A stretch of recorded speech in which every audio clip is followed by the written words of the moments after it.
Hello ladies and gentlemen, it's Tuesday, February 17th, 2015. Thank you so much for tuning in to another episode of Cardoodle. This is Jim. First of all, my apologies if you hear my neighbor's loud and obnoxious music playing in the background. Can't do too much about that. Also, to those of you experiencing the latest series of snowstorms to hit the East Coast, I hope you're staying warm and safe. Second of all, hope you had a wonderful Valentine's Day. My wife and I kind of left it low-key this year. We had a heart-shaped pizza, cuddled for a little bit. You know, neither of us is really into big, extravagant kind of events.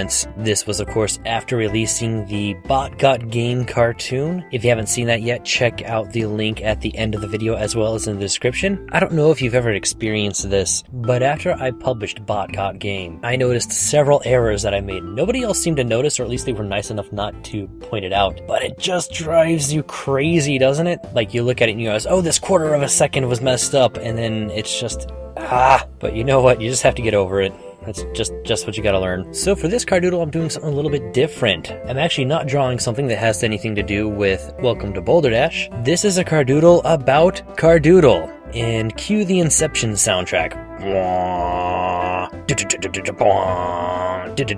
Look for that cover on iTunes pretty soon, ladies and gentlemen. That aside, the reason I'm doing a Cardoodle about a Cardoodle is that I got a channel audit from Matt of Frederator. He was kind enough to take a few minutes with me and give you some tips on how to optimize this channel. One of his suggestions was to have an end card at the end of the Cardoodles as well as the cartoons, which made some sense. So that's what I'm creating here. I'm creating an end card for the Cardoodle series, which will go at the end of this one and all the other ones from this point forward until I change my mind. In addition to his suggestion about end cards, he also suggested to change how I create my thumbnails as well as how I title the cartoons. It also got me thinking about how I link the videos to each other. So I basically went through all of the Cardoodles and added annotations to the completed versions of the cartoons. Despite this blog not being related to my regular cartoons, I am kicking around a couple of ideas for the next one to be released in March, and I'll be sharing a little bit of that with you next time. Once again, I want to thank you for watching, commenting, sharing, and subscribing. I really do appreciate it. Have an excellent week, and I will see you on Tuesday.